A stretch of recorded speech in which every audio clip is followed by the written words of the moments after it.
Good morning and welcome viewers. आज मैं discuss करना चाहूँगा बीएससी पार्ट सेकेंड ईयर का जो टॉपिक है मसल्स फिजियोलॉजी, एनिमल फिजियोलॉजी का टॉपिक है। पेशी कार्य की किस प्रकार हमारे शरीर में जो मसल्स होती हैं, पेशियाँ होती हैं, वो कार्य करती हैं। देखिए, मसल्स या पेशियाँ जो हैं वो बेसिकली जो भी हमारे शरीर में जो मूवमेंट होता है, हमारा बॉडी जो मूवमेंट करती है, विभिन्न प्रकार की गतिविधियां कर रही हैं, या उनमें क्रमांकुचन होता है बॉडी के अंदर, या कॉन्ट्रैक्शन और रिलैक्सेशन होता है, संकुचन होता है, और उसके बाद में जो विस्तरण की क्रिया विभिन्न अंगों में होती है, वो बेसिकली मसल्स के कारण ही होती है। मसल्स हमारे शरीर में तीन प्रकार की होती है। कौन कौन सी?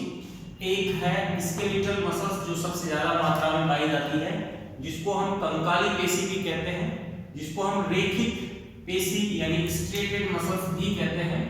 दूसरा नाम इसका स्ट्रेटेड मसल्स। और ये एक वॉलेंटरी मसल्स है। वॉलेंटरी का मतलब है यहाँ पे है कि ये एक इच्छित पेशी होती है, हमारी इच्छाओं के अनुसार इसे हम कंट्रोल कर सकते हैं, यानी कॉन्ट्रैक्शन वगैरह वो हमारी बॉडी के जो हमारा जो नर्व सिस्टम है उनको कंट्रोल करता है जनरली।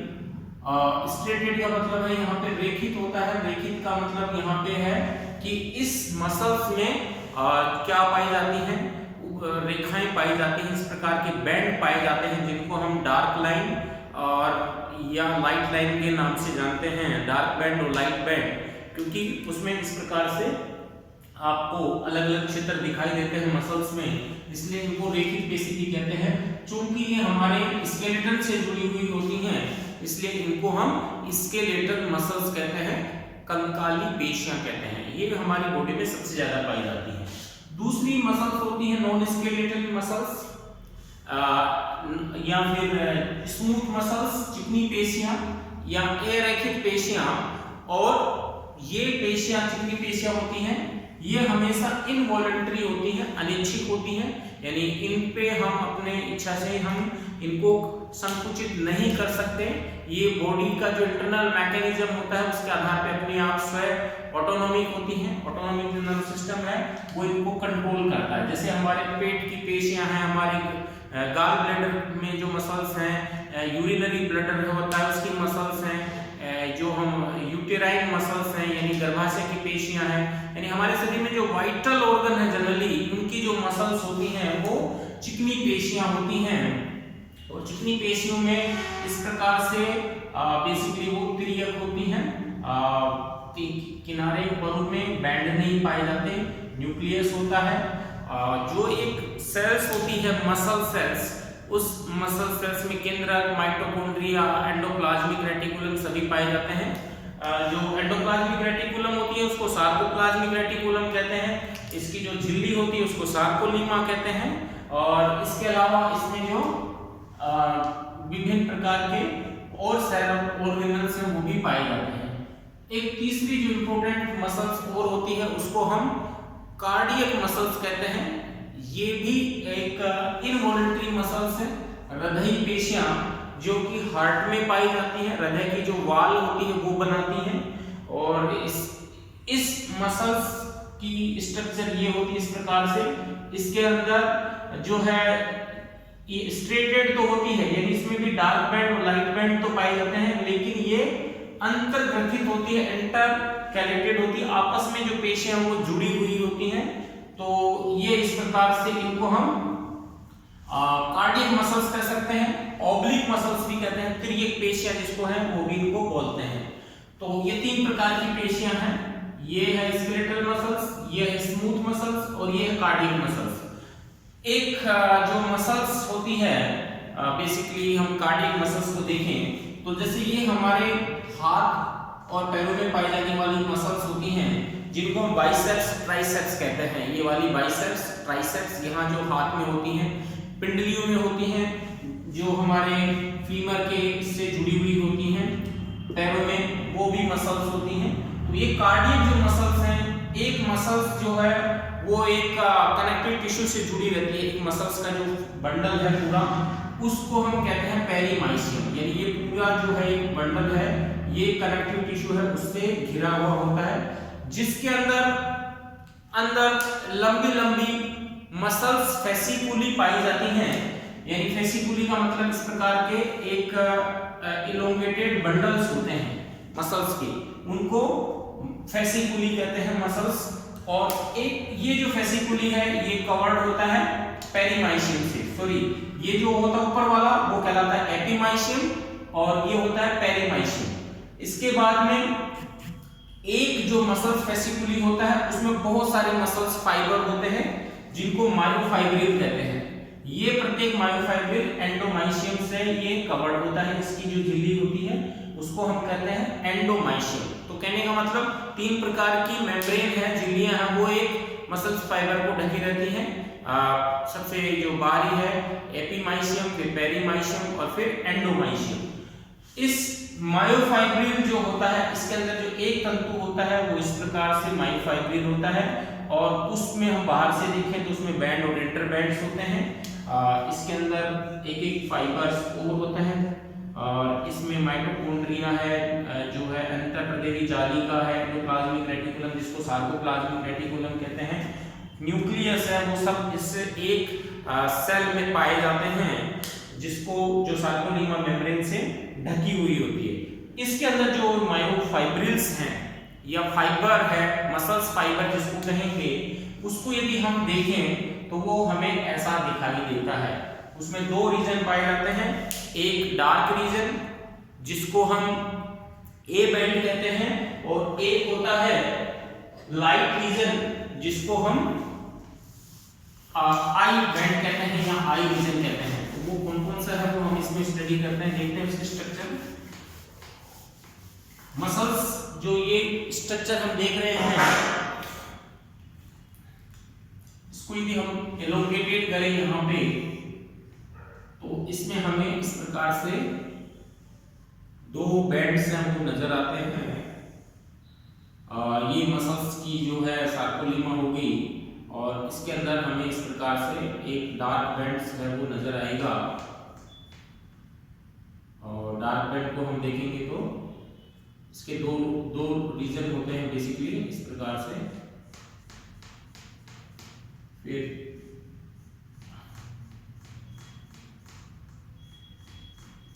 इस प्रकार से डार्क रीजन, लाइट रीजन।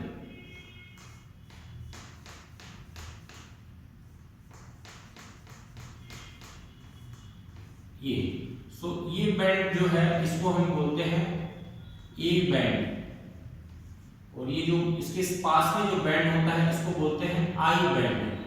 आई का मतलब ये लाइट बैंड है, आइसोट्रोपिक, ये एनाइसोट्रोपिक ए बैंड होता है। इसके अंदर